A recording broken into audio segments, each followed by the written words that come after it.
Have you ever experienced your children starting to overlook you, or worse, that they no longer value the love and care you brought them up with? Although right now you're left asking, where did I go wrong? It hurts, doesn't it? Let me tell you instead, there is something significant about reacting angrily. Not solving the problem by descending into gloom will not help. Instead, there are sensible actions you can take to recover dignity and peace, even appreciating everything without creating conflict. In the video I show today, I will share 8 strong actions meant to enable you to turn things around. These are not just hypotheses, but intelligent methods based on experience, followed by many older parents who have applied them to mend strained relationships. Stay with me until the very last, because the last insight is the most crucial one. It will really change how your kids see you and how you saw yourself before. Before we start, I would be grateful if you liked this video. Doing so will enable me to keep creating more content. If you haven't subscribed yet, I suggest you subscribe and turn on the bell so you won't miss any of the videos you enjoy. If you do enjoy this video, kindly respond with a 1. If you don't enjoy it, comment 0 to let me know so I can create better videos for you. Let's begin with insight. Number 1. You should not react in anger when we experience disrespect from the very individuals we raised. The suffering cuts deep. As parents, we give our lives to raising and guiding, making sacrifices for our children. So, when they distance themselves or act in ways that seem unappreciative, natural feelings of hurt and annoyance might quickly turn into wrath, making the need to lash out seem daunting. Why would you treat me like this, after all I've done for you? Do you even value the things I gave up? These emotions may race to the surface, but before you let them control you, step back. Rarely does acting out of rage produce positive results. In fact, it usually widens the distance between you and your kids. Anger might drive them farther away and cause them to become defensive rather than receptive.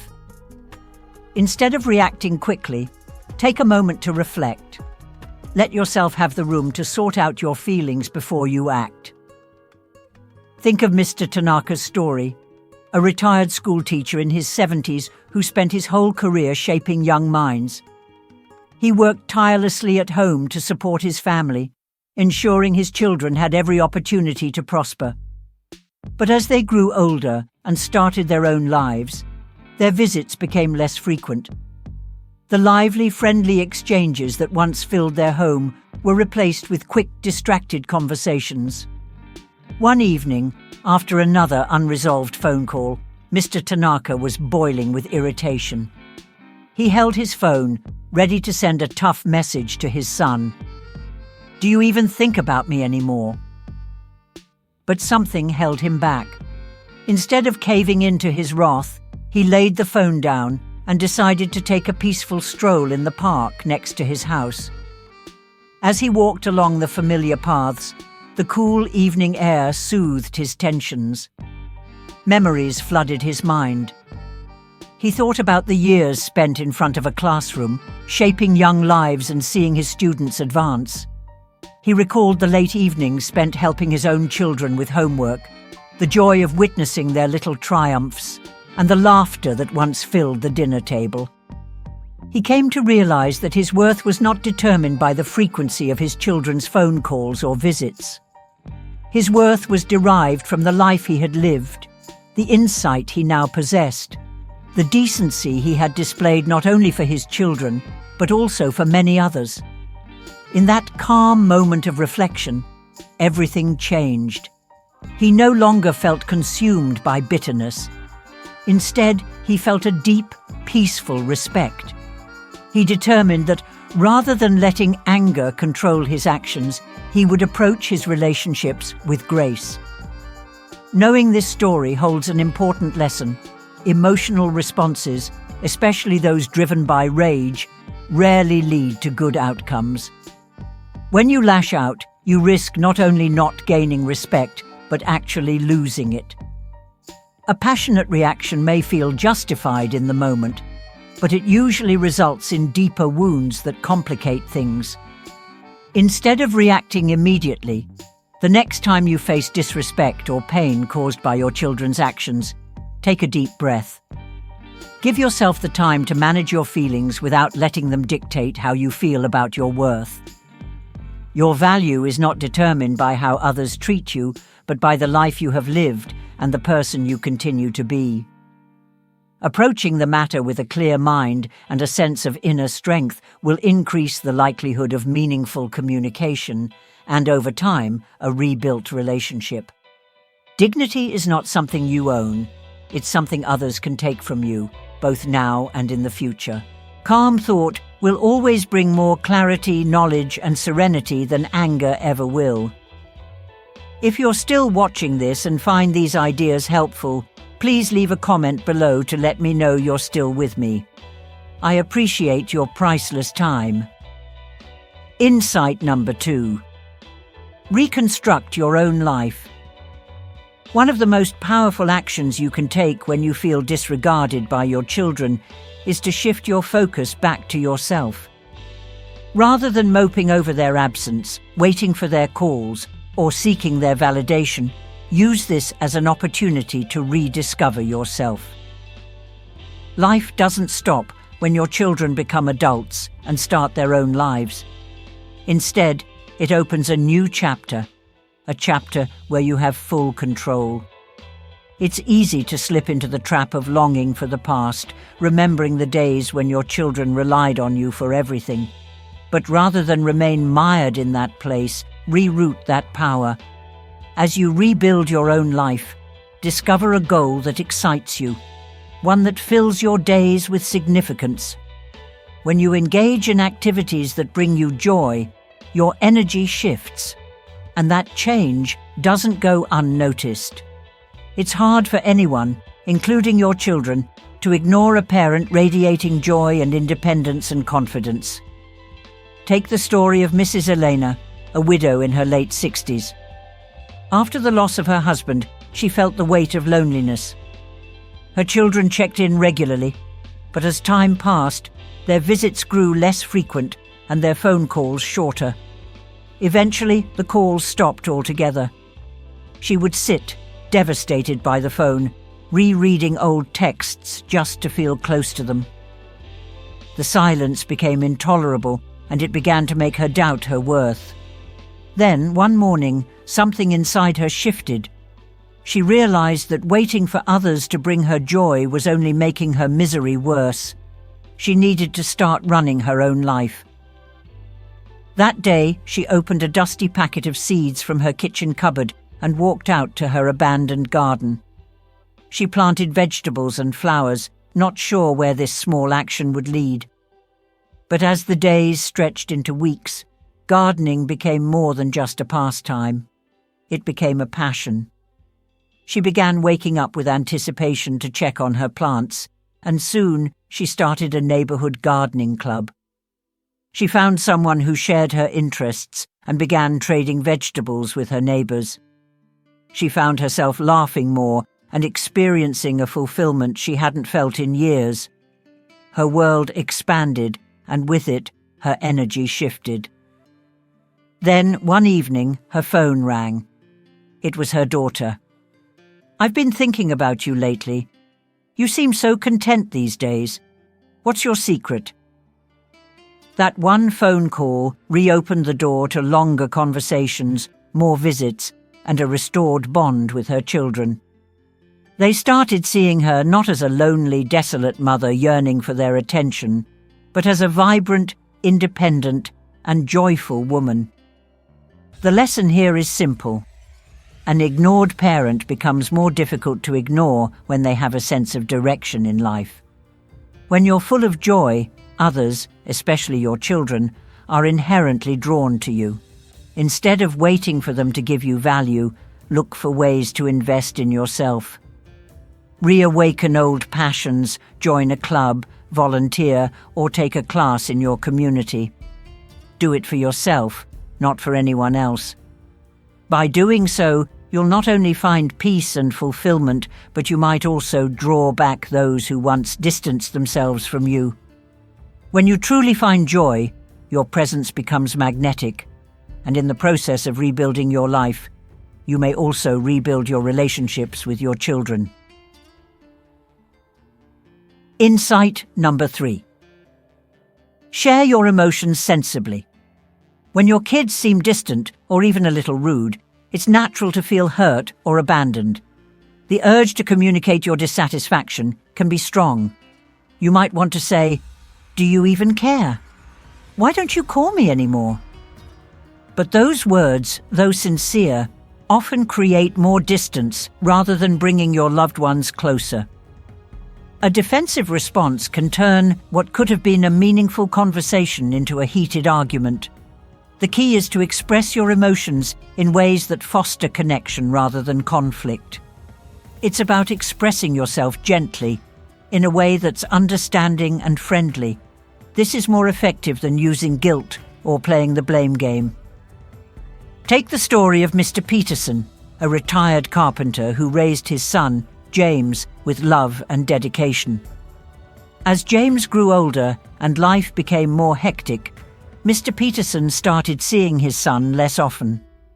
The visits and calls became less frequent.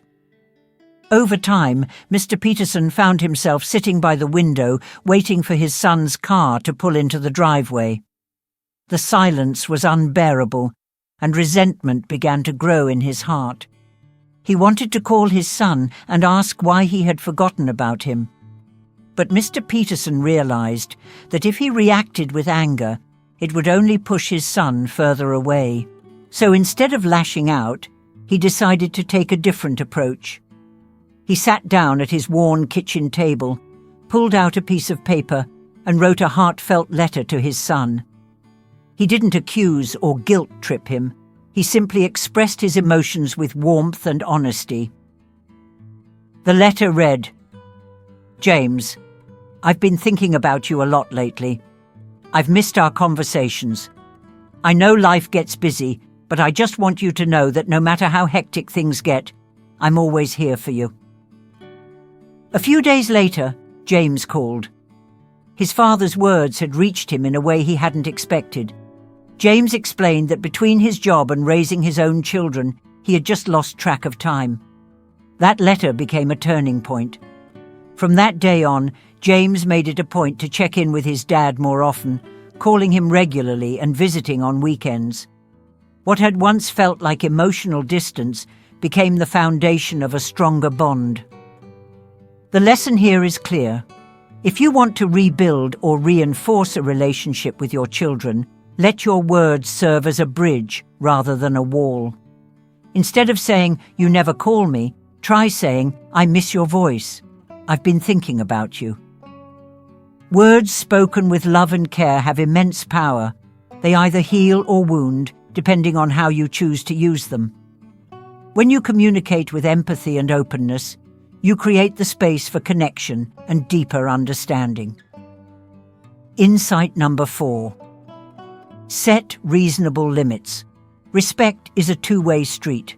Just as you desire respect from your children, you must also respect yourself. This starts by defining clear but loving boundaries. Setting limits doesn't mean building walls to push people away. It means establishing standards for how you should be treated.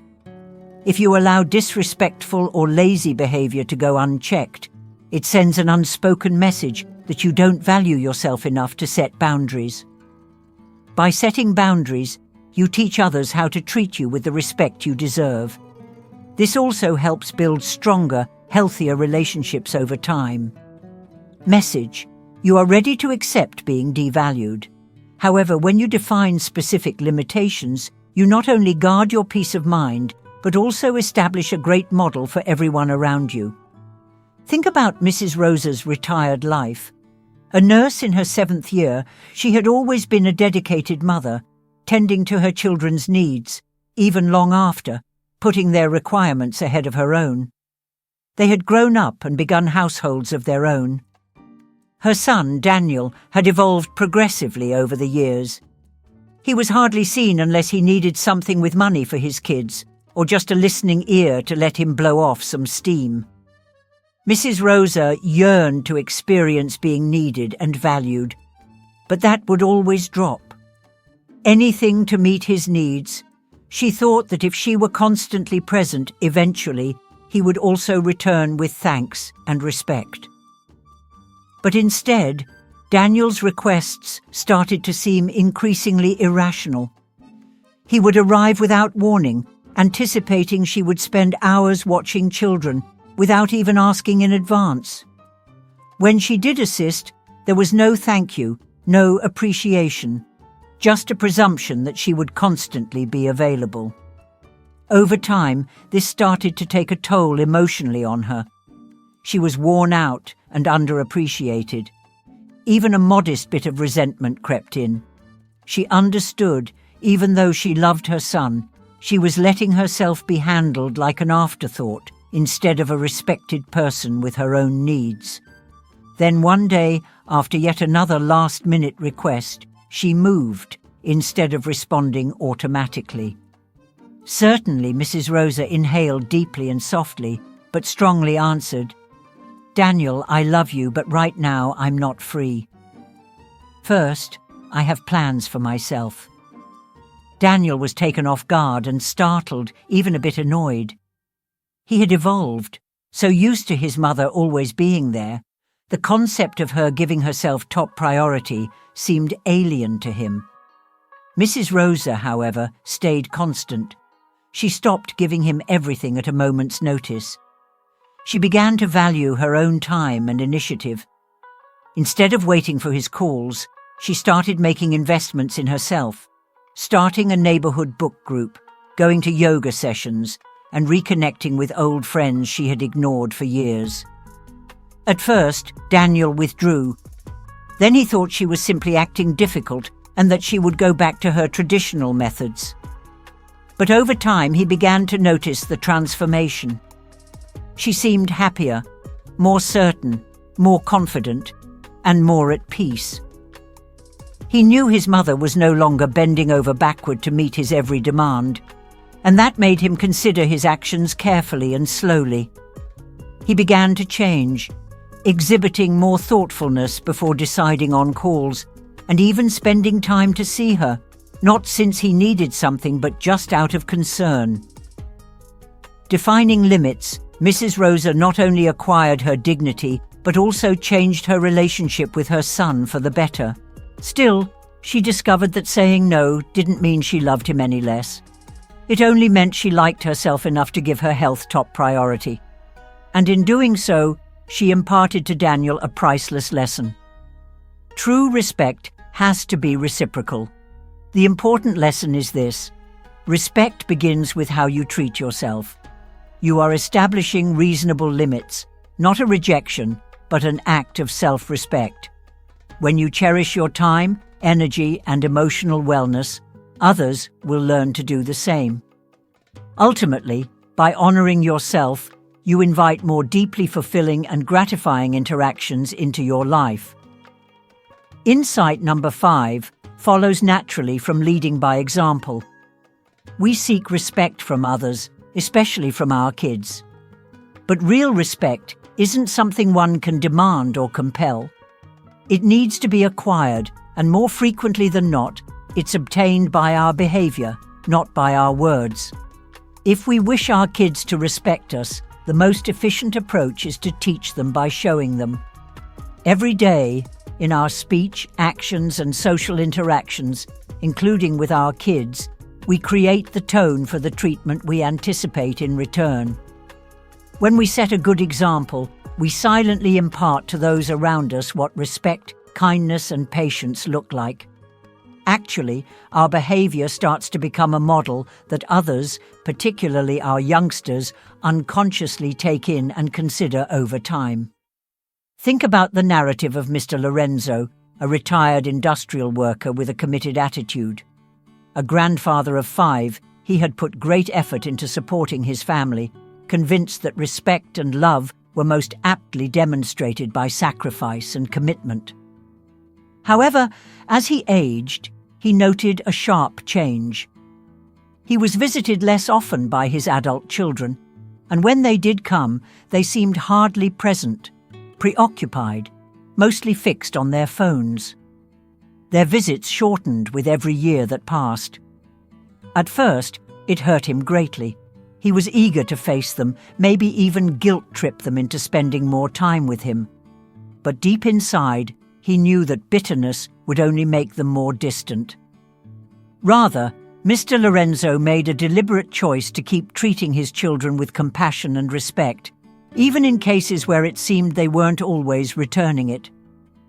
Each time they went to see him, he greeted them kindly, as though no time had gone by. "It's great to see you," he would say, his eyes glistening with real delight. He never spoke of their long absences or attacked their lack of attention. Instead, he inquired about their lives, listened attentively, and responded with wisdom and encouragement. Even though one of them overlooked his birthday one year, a moment that might have consumed him with bitterness, he decided to answer with grace. Instead of sharing his hurt, he just emailed them a sincere note. "I hope you are all doing well. I miss you." Slowly, something amazing occurred. His young children started to see his relentless patience, his subdued dignity, and his capacity to love free from conditions. Their shame about their neglect became thanks. They began creating more regular calls, lingering longer on visits, and even bringing their kids to spend time with their grandfather. They realized that his decency and respect reflected the things they wanted to return. The main lesson, respect, is contagious when it is accompanied by patience. When we treat people, including our children, with patience and respect, we plant a seed. That seed might require time to flourish, but eventually it will grow. Instead of demanding respect, embody it in your deeds. Reveal compassion, even in circumstances where it may not be immediately returned. Model the kind of conduct you wish for over time. Those around you, especially your children, will start to think that same way about you. The greatest approach to instruct is not by words, but by consistent loving deeds. Lastly, insight number 6, remain financially free as you get older. One of the most practical approaches to preserve your dignity and thus the respect of your children is staying financially independent.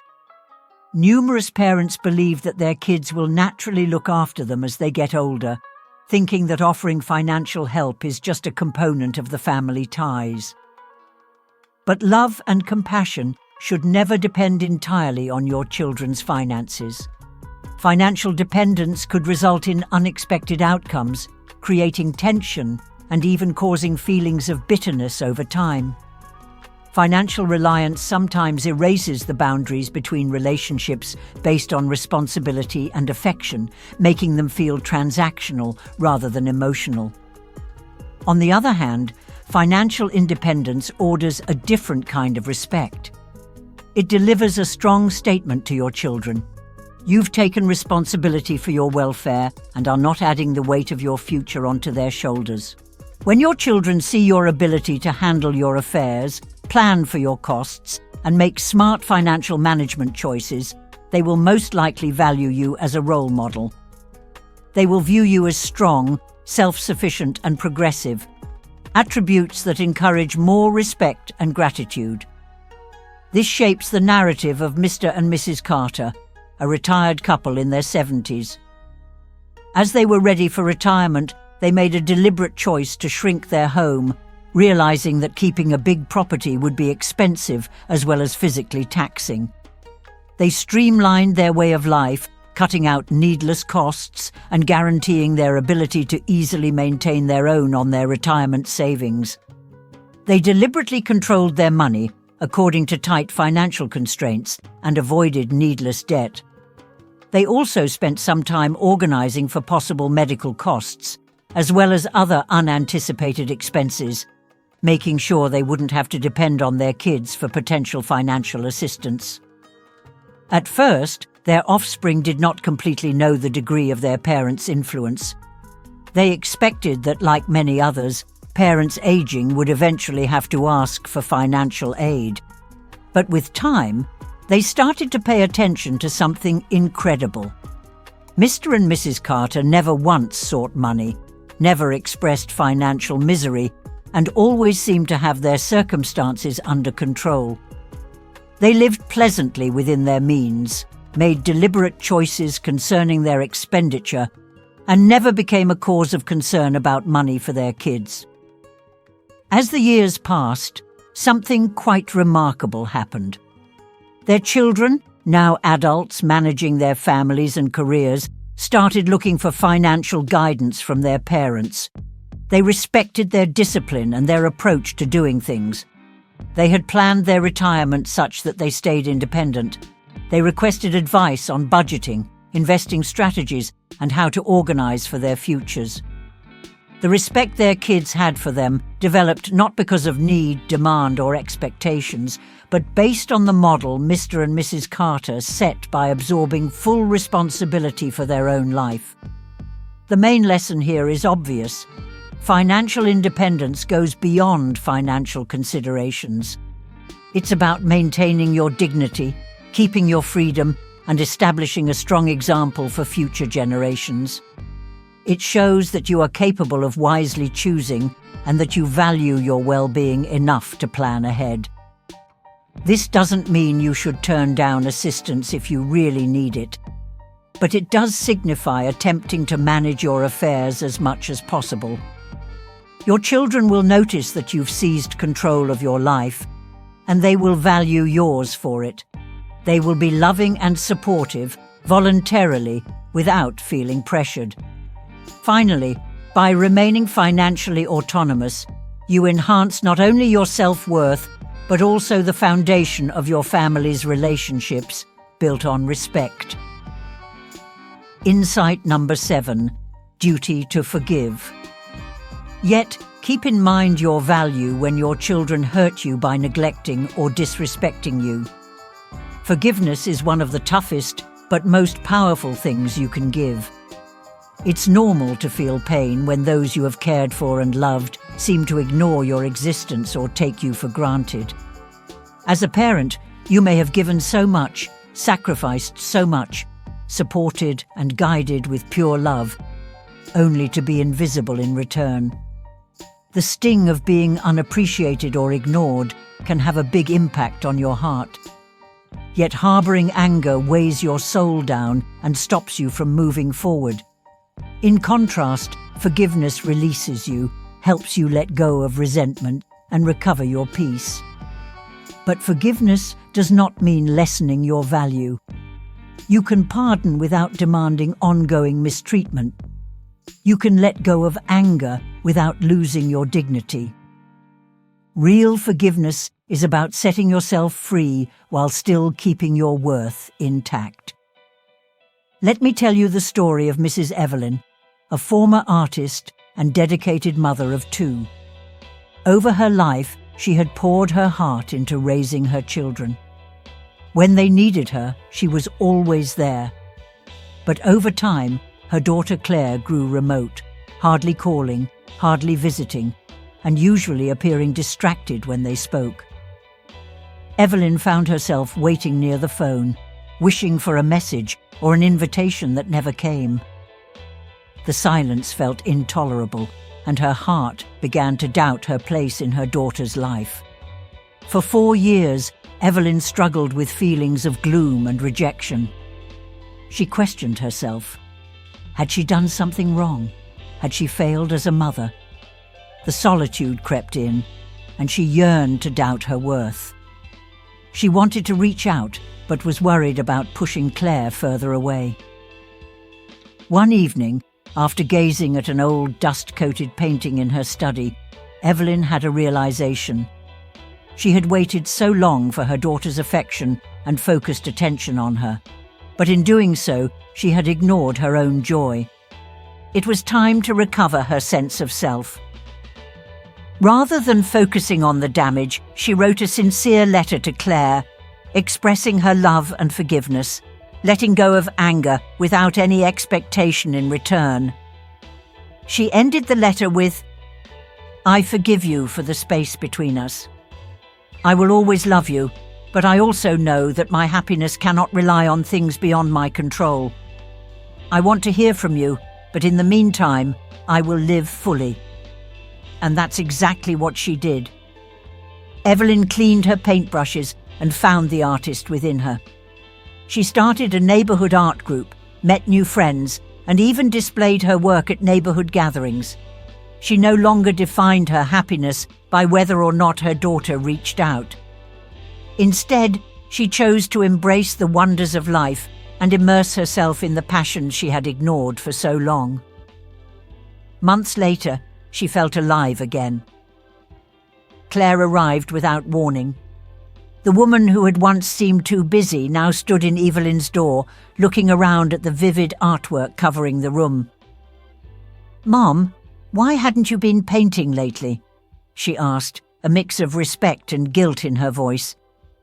Evelyn simply grinned and said, "I've been concentrating on the things that make me happy." That visit signaled a turning point in their relationship. Claire started answering calls and visiting more regularly, not out of obligation, but because of a fresh admiration for her mother's quiet strength and independence. She understood that the universe her mother created did not center on her. Thus, she valued Evelyn even more for the key. Here the message is that forgiveness is a gift you present to yourself. It's an act of love, a release from suffering, but it does not demand that you shrink yourself or embrace less than you deserve. You are deserving of value, respect, and thanks without any conditions. Never let anyone ignore or abuse you to define your worth. Follow your interests with respect. Then, keep in mind this basic reality. Your value is not determined by how other people treat you. It comes from inside. If you are currently viewing this video and finding these teachings helpful, indeed, feel free to leave a remark below to inform me, assuming you are still watching this video. Thank you for your priceless time with me. 8th insight forms a fresh circuit. One might find companionship in loneliness among one of the most unpleasant and unanticipated feelings, especially in relation to aging, particularly when you feel undervalued or neglected, insulted by your kids as they grow older and become totally absorbed in their personal obligations, families, and careers. Your personal interests may slowly change, and you might notice that the calls you used to get are now fewer, the visits shorter, and the deep discussions you once had seem to fade away. If you're not careful, this emotional emptiness can become intolerable, driving you to rely entirely on your children for company and encouragement. You could be waiting by the phone, longing for an invitation, or feeling let down when their life moves forward without you at the center.